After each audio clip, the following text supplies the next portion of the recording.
Parole directe, l'interview vérité ou la fine bouche ébanie. Mirador. Ici, la parole est directe. Parole directe, et nous l'avons en studio, Monsieur Mohamed Bamba Kamara, directeur général du service national des bourses extérieures. Monsieur Kamara, bonjour. Bonjour. Bienvenue dans cette émission Mirador. Talibi Bari, pour commencer. Justement, dans un décret publié vendredi 12 août 2022, le président de la transition a révalorisé les bourses destinées aux étudiants guinéens, tant en Guinée qu'à l'étranger. Vous êtes le directeur général du service national des bourses extérieures. Donc, nous vous avons fait appel pour nous aider à comprendre le pan concernant les bourses extérieures. Alors, il est dit dans ce décret, en son article 2, la bourse est accordée à tout citoyen guinéen qui en fait la demande et remplit les conditions. Article 3, le montant de la bourse mensuelle est fixé comme suit. C'est bon de rappeler cela à l'attention des auditeurs. Montant mensuel de la bourse en dollars pour les étudiants au niveau de l'enseignement technique et professionnel, $80. Enseignement supérieur, $100. Études post-universitaires, $120. Stagiaires policiers, $120. Alors, monsieur Mohamed Bamba Kamara, expliquez-nous quelle démarche vous, en tant que service, avez-vous mené pour peut-être sensibiliser le colonel à la nécessité de rehausser ces bourses, ou comment en est-on arrivé finalement à cette révalorisation? Merci bien de me donner cette opportunité d'expliquer un petit peu tout ce qui se passe au sein de ce service, parce que c'est un service qui suscite, disons, beaucoup d'émotions. Alors moi, ma nomination, en janvier dernier, on m'a donné une feuille de route. La feuille de route avait une finalité: améliorer la gestion des boursiers guinéens de l'extérieur et améliorer les conditions de nos concitoyens boursiers guinéens à l'extérieur. Après analyse de la situation et réflexion, nous avons posé les problèmes. Nous avons fait d'abord un constat. Les difficultés rencontrées, qu'on a sorties des échanges, on n'a pas inventé. Nos échanges avec les étudiants, il faut savoir aussi que beaucoup d'entre nous ont fait ce circuit des boursiers, y compris moi. Donc nous savons quels ont été les problèmes à notre époque. Eh bien, j'ai été surpris de trouver les mêmes problèmes aujourd'hui en arrivant. Et chaque fois, je ne sais pas pour quelle raison les décisions ont été prises, on ne s'attaque pas aux problèmes, on crée des solutions qui finalement sont privatisées, qui ne vont pas directement en face, qui ne résolvent pas les problèmes. Donc après analyse de la situation, nous avons listé les problèmes point par point. On a fait un rapport qu'on a soumis à la hiérarchie, et à chaque point, il convenait d'apporter des solutions, de proposer des solutions. Au terme de cet exercice, initialement déjà, il nous avait été dit, parmi les solutions à chaud quand on m'a nommé, il fallait voir dans quelle mesure on peut réévaluer les bourses des étudiants. Donc après constat, premier point, les bourses des étudiants étaient de $40 pour l'enseignement technique, $50 pour l'enseignement supérieur, $60 pour l'enseignement post-universitaire. Je ne sais pas si vous voyez un petit peu ce qui c'est. Ces montants ont été fixés par un décret en 1987. Depuis 1987, il n'y a eu aucune révision, aucune amélioration des conditions. Ça veut dire que chaque rubrique a été doublée. Chaque rubrique a été doublée. Ça a été doublé. C'est-à-dire que l'enseignement technique et professionnel, c'était $40. Ça passe désormais à $80. Enseignement supérieur, $100. Donc de 50 à $100. Et études post-universitaires, de 60 à $120. Et stagiaires policiers, $120. Donc voilà. Nous, après cette analyse qu'on a soumis ces propositions à la hiérarchie, il était question d'aller maintenant très vite. Alors aller très vite, à la fois du côté des étudiants qui étaient toujours dans ces conditions difficiles, mais aussi face aux autorités qui nous mettaient la pression, il fallait nettoyer, un peu assainir les listes. Alors souvent, on saute les étapes pour éviter que les gens soient dans des difficultés. On trouve des arrangements, sauf que les arrangements dans ce service, aller vite au paiement des étudiants, c'est jeter dans la nature j'aime souvent le dire parce qu'à ce niveau, c'est ce qu'on a vite nettoyé, 300 000 $. Chaque fois qu'on fait rapidement le virement, on jette 300 000 $ dans la nature. 300 000 $ mensuels ou annuels? Annuels. Dans les bourses globales, on avait environ 300 000 $. Alors il y a plus parce qu'on n'a pas fini l'assainissement, c'est un processus qui continue. On jetait ça à chaque fois. Donc est-ce qu'il fallait repartir? Ça veut dire qu'il y a des retards de paiement de ces bourses? Il y a eu retard de paiement parce qu'il fallait assainir les listes. Quand nous sommes venus, nous avons demandé des listes. On n'a pas eu de deux sources différentes, on n'a pas eu les mêmes listes. Alors, entre les listes que les ambassades nous ont communiquées, les listes, on s'est adressé aux associations d'étudiants aussi. Certaines nous ont envoyé des fictifs dans les listes. D'accord. Parce que nous avons tous été étudiants. Quand les amis voyagent, ils vont à une autre destination, ils laissent la carte d'étudiant et on continue d'empocher leur bourse. D'accord. Sauf que c'est pas normal. Donc, il fallait assainir de tout ça. Alors, les ambassades nous envoient une liste, les étudiants nous envoient une liste. On a une liste ici à la base au SNAB, une liste que les finances traitent. Et vous faites les croisements? On fait les croisements, on n'a jamais les mêmes listes. Et à date, cette épuration fait que la Guinée a combien d'étudiants boursiers officiellement pris en charge? Alors aujourd'hui, on a situé, avant que le travail ne finisse, on est aux alentours de 1487 étudiants. 1487. Aux quatre coins du monde. C'est ce qu'on a envoyé comme boursier. Alors je vous ferai la différence parce qu'il y a un lot qu'on a carrément supprimé, je parlais des solutions ad hoc qu'on a créées, privatisées, qui s'appelaient les nouvelles bourses. Les nouvelles bourses, c'était autre chose. On a la liste des lauréats du bac. Chaque année, les lauréats vont au Maroc. Ils ont 50 $ par personne pour les études universitaires, les lauréats du bac. Et sur la même liste, on a pris une année au hasard, je dis n'importe quoi, 2022. On envoie le premier de 2022, il a 50 $ par an. Et le 200e de 2022, parce qu'il a un père quelque part ou un frère quelque part, il a 5 000 $ par an. Donc cette injustice, je ne pense pas qu'il faille l'expliquer, ils n'ont tout simplement pas cautionné cela. Donc on a reçu des instructions. Et vous avez expliqué tout ça au colonel? On a fait un rapport là-dessus qu'on a soumis à la hiérarchie, au ministre directeur de cabinet qui est notre autorité de tutelle, qui automatiquement, parce que les autorités, le président allait dans ce sens, nous a dit stop, on bloque ça, on ne peut pas payer. Bien. Voilà. Alors oui. Monsieur Camara, c'est l'occasion pour moi de vous exposer la situation peut-être des étudiants boursiers guinéens de la Russie. Je ne sais pas si vous êtes au courant. Récemment, on a été saisi par des étudiants boursiers guinéens du côté de la Russie.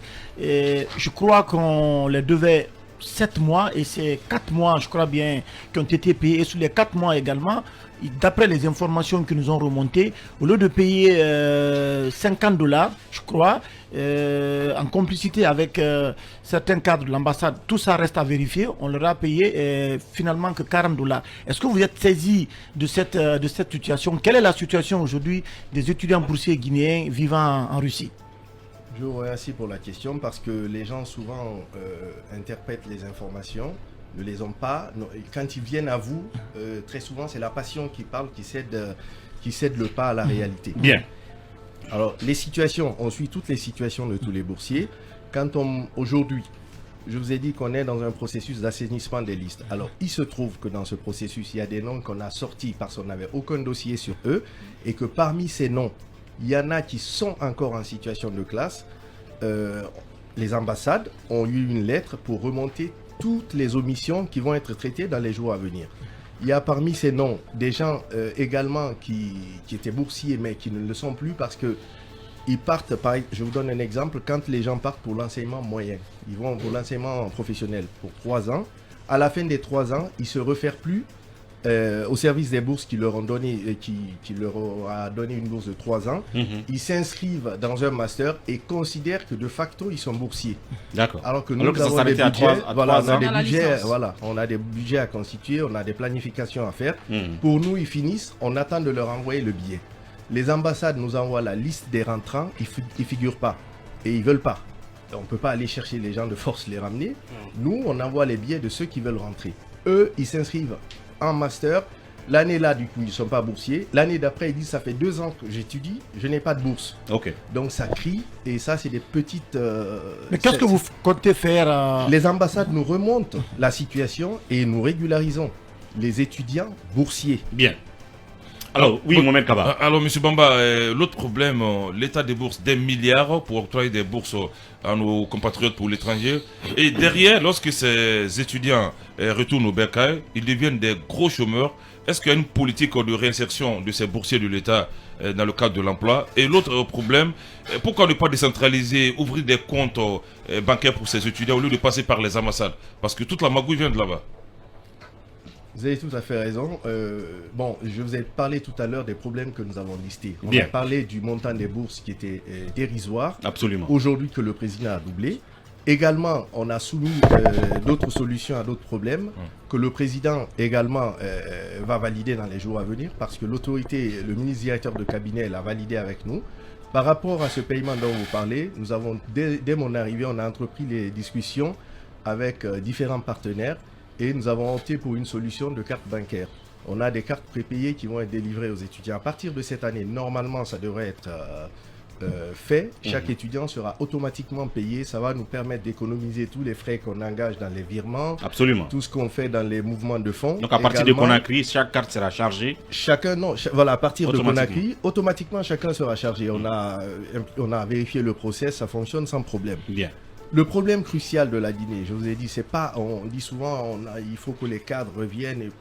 C'est pas qu'on n'a pas de cadre. Moi, j'ai été pendant 10 ans au ministère des Guinéens de l'étranger, donc la problématique du retour des cadres, je l'ai réellement intégrée. Je sais qu'il y a des solutions à développer. Et bien au SNAP, qu'est-ce qu'on a fait? On a lancé, vous allez certainement entendre parler dans les jours à venir, le programme Stage-Emploi.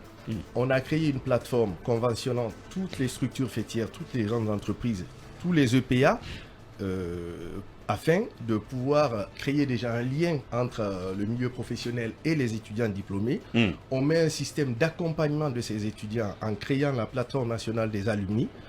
La coordination, on a constitué des associations d'anciens étudiants par pays pour développer un système de tutorat et d'accompagnement de ces étudiants dans la recherche d'emploi, de stage et tout. Bien. Parce qu'on parle seulement de stage, mais il y a des étudiants pour valider des années qui ont besoin de stage dans certains pays qu'ils ne peuvent pas avoir. Il faut qu'on puisse leur offrir cette solution.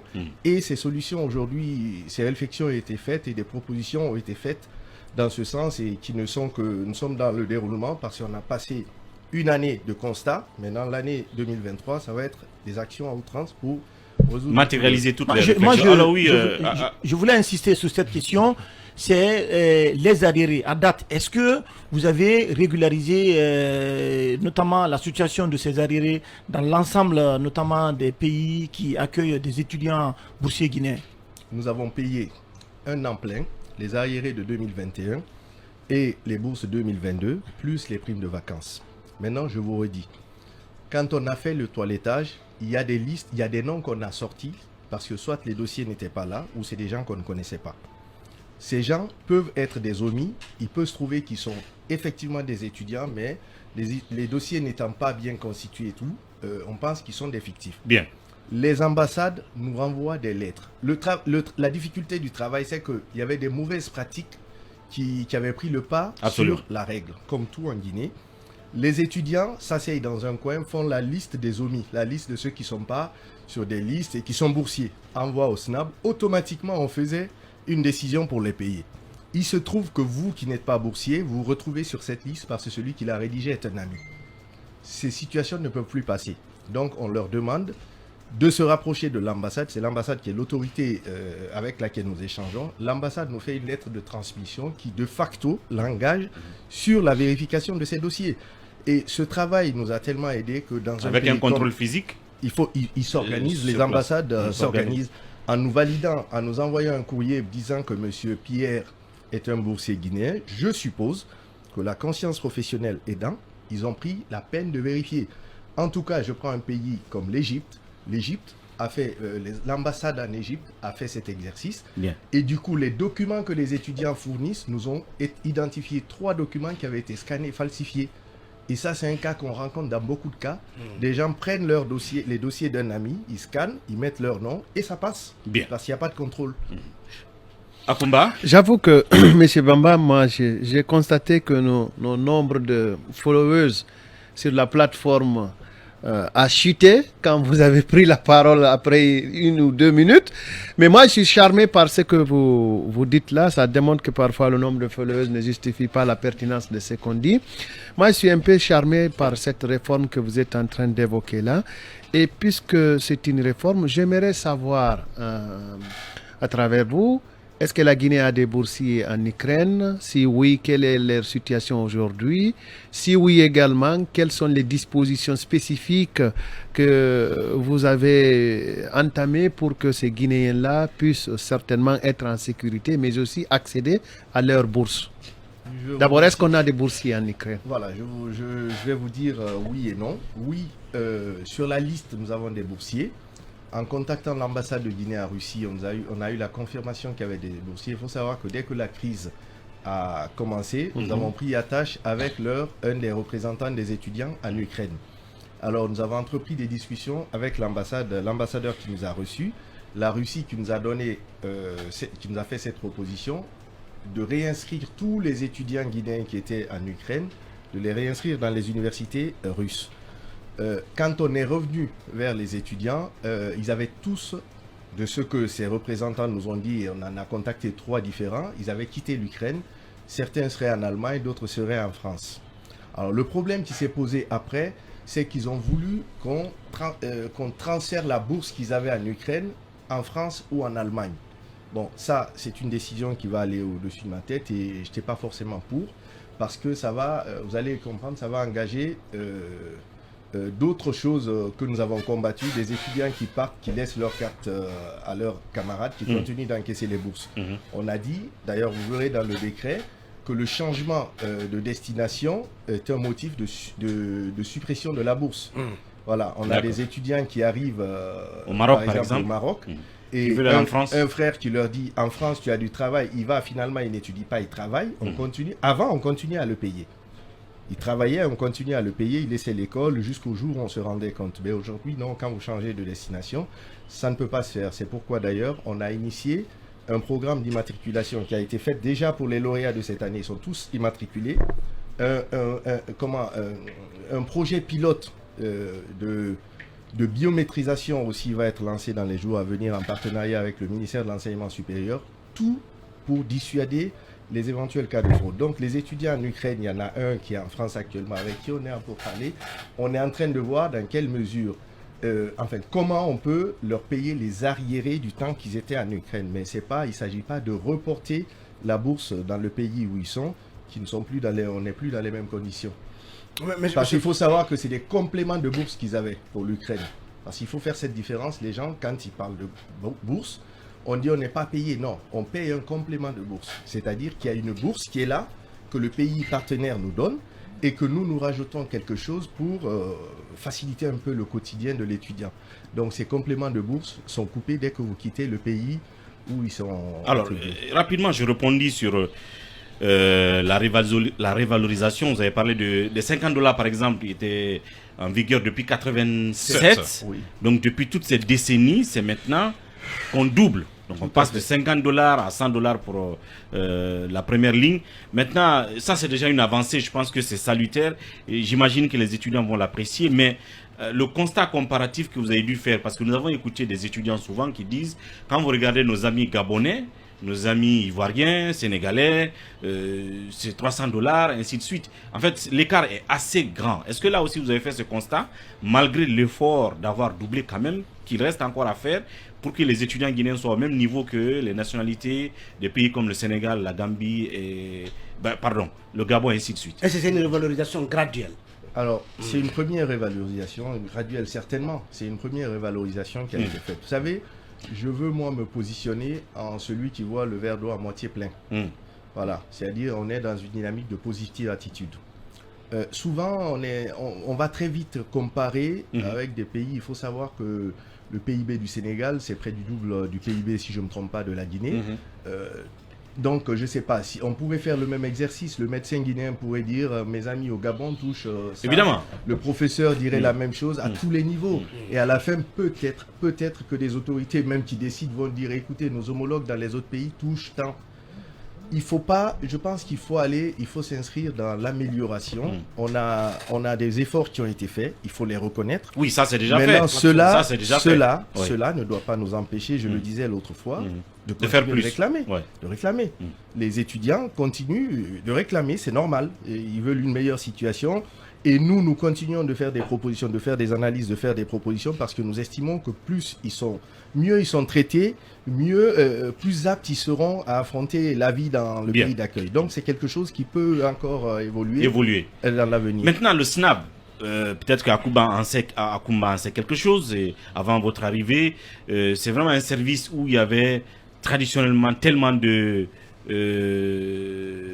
pratiques malsaines, si on peut le dire ainsi, de l'affairisme dans ce service en termes d'octroi de bourse, ainsi de suite. J'ai envie de savoir comment est-ce que vous arrivez justement à mettre un frein contre ces intérêts-là. Est-ce que c'est une réalité aujourd'hui qu'il n'y a pas de magouille en matière d'affectation de ces bourses-là?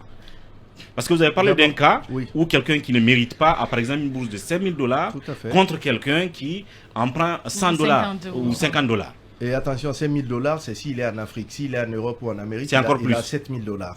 Voilà. Et l'attribution, c'est un fils à papa. Parce il est le parent de quelqu'un de qui est dans l'administration.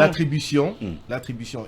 Il faut savoir que quand on demande une bourse au SNAB, on fait une demande, on a un dossier à constituer, on dépose au SNAB. Avant, il y avait une commission qui siégeait, qui attribuait les bourses. La commission a été un jour dissoute. D'accord. Une personne a pris la responsabilité en invitant 2-3 personnes, dire bon, on donne à tel, et ça s'est réglé comme ça. Alors, ces bourses dont je vous parle, les bourses de $5 000 et de $7 000, quand je suis arrivé au SNAB, il n'y a pas de dossier sur les boursiers, aucun dossier. Et le SNAB... Il n'y a que des noms. Le SNAB ne savait pas comment ces bourses étaient attribuées parce que ça se faisait dans un autre cercle. Alors moi... après constat, j'avais le choix. M'engager dans un combat et tout, perdre de l'énergie. Pendant ce temps, les étudiants continuaient de souffrir. Ou alors m'inscrire dans une démarche plutôt positive, de trouver comment améliorer les conditions que moi-même j'ai connues. Par le passé. Étudiant, j'ai connu les mêmes conditions, comment les améliorer, comment faire et tout. Et donc moi j'ai plutôt opté pour cette solution. La situation, nous la connaissons tous. Je pense qu'on perd trop de temps à dire ce qui ne va pas en Guinée et qu'on consacre très peu de temps à faire des propositions. Est-ce que, deux questions, la Guinée a des boursiers dans combien de pays et la plus grande colonie, justement, c'est dans quel pays? C'est des précisions à connaître. Est-ce que, justement, le nombre de boursiers pourrait croître à l'aune de la volonté du colonel justement d'aider à mieux lotir en tout cas les boursiers guinéens? Il faut dire que si vous suivez les réformes qui ont intervenu cette année au SNAB et le soutien dont on a bénéficié au niveau local et tout, je ne sais pas si vous connaissiez les anciens bureaux du SNAB. Je pense que déjà ça envoyait un signal négatif à nos partenaires. D'accord. Quand je suis arrivé... À Liméokoula. Voilà, c'est ça, à l'immeuble Koula. Bien sûr. Les gens me disaient, vous êtes dans un centre commercial. Quand je suis arrivé, les partenaires vers lesquels je suis parti, parce que j'ai fait un peu le tour, aucun ne voulait travailler avec le SNAB, parce qu'on estimait qu'il y avait un déficit de confiance. Absolument. On n'avait pas trop confiance. Ouais. Avec mes équipes, on s'est réunis. Nos prérogatives étaient partout. Tout le monde accordait les bourses en Guinée. Parce que si vous fouillez bien dans tous les départements, on a une ligne formation.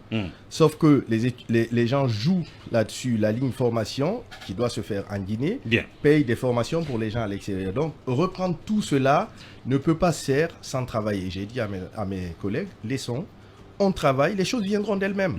On a commencé aujourd'hui, de plus en plus de partenaires nous contactent, des gens commencent. Depuis... On a eu de nouvelles bourses, par exemple, on a une école africaine au Burkina qui ne prenait pas de Guinéens. Cette année, on a eu 4 qui ont été retenus. Finalement, ils en ont inscrit 1 parce que les autres n'ont pas été au dernier rendez-vous, mais il y a un qui a été inscrit. L'accompagnement a été fait au SNAB. On a mis un service en place qui accompagne les étudiants parce que nous avons une faiblesse en Guinée. La constitution des dossiers, les gens se lassent vite. C'est des fois méticuleux de constituer les dossiers, de remplir les fiches, de répondre aux étapes et tout. Aujourd'hui, on a un service qui fait cela. C'est pourquoi tous ceux qui m'appellent, aidez-nous à avoir des bourses, je dis mais venez, venez, on a remplir des bourses, les formalités. On a des bourses. Bien. Seulement, la seule garantie que je peux vous donner, c'est que vous n'aurez pas si vous n'êtes pas inscrit. C'est clair. Donc Bien. aujourd'hui, cela se fait et on accompagne, les bourses viennent, on a le Burkina, j'allais dire, on a le Japon où on a connu une croissance substantielle cette année parce Bien. qu'on a eu un service d'accompagnement. Ok. On a la Corée du Sud qu'on n'a jamais eu cette année, on a fait beaucoup d'inscriptions, on attend le retour de la Corée du Sud. L'Australie, ça n'a jamais été une destination. Cette année, on les a contactés, on nous a mis un rapport avec les universités. Les dépôts se font actuellement. La Belgique n'a jamais été dans la liste des boursiers. On a contacté les universités. Les dépôts se font. Après, la qualité des dépôts, je ne peux pas garantir parce qu'il y a... Ça, ce sont les voilà. bourses post... Non, des bourses universitaires et post-universitaires. D'accord. Alors, Alors, on a eu une augmentation pour passer dessus. Pour passer dessus, on a eu une augmentation substantielle des bourses du Maroc et de l'Égypte. on a 30 secondes, hein, alors, pratiquement pour terminer. Des étudiants post-universitaires aussi pour le Cuba. Est-ce que, parce qu'on sait que c'était l'une des destinations les plus privilégiées à cause notamment Voilà. des Qu'est-ce qu'il en est? la médecine, qu'est-ce qu'il en est aujourd'hui? Alors, on est toujours, on soutient les étudiants à Cuba, on envoie des boursiers. Il n'y a plus beaucoup de bourses, mais on soutient ceux qui sont là. J'ai reçu l'ambassadeur, le chargé d'affaires de Cuba il n'y a pas très longtemps. On a communiqué sur les réseaux. Et nous sommes en train de discuter d'un grand protocole qu'on va mettre en place entre Cuba et la Guinée. Et peut-être à la sortie, vous en saurez plus. Bien. Tout ce qu'on peut retenir, l'essentiel, c'est qu'il y a des réformes. Il y a eu cette révalorisation. Donc, les bourses sont doublées.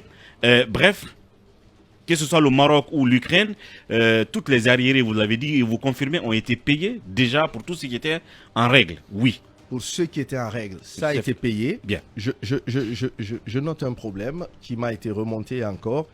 Un virement ne serait pas arrivé un trimestre, mais les dispositions sont prises pour cela. Bien. C'est juste un problème de bureau, mais qui va arriver. Vers Bien. quel pays? Vers toutes les destinations, apparemment. Un seul trimestre. Le deuxième trimestre. Le deuxième trimestre. Oui. Voilà, c'est une première, mais sans doute pas la dernière fois que nous aurons monsieur le directeur général du SNAP dans cette émission pour parler des bourses extérieures. Merci d'être venu, merci pour la disponibilité. Merci à toute l'équipe moi qui vous remercie. ici en studio et derrière la baie vitrée. Demain, nous serons là avec le retour d'Aboubacar Diallo aux manettes de cette émission. D'ici là, prenez bien soin de vous et au revoir. Mirador, la grande messe de l'investigation journalistique, la plus grande tribune politique de la Guinée.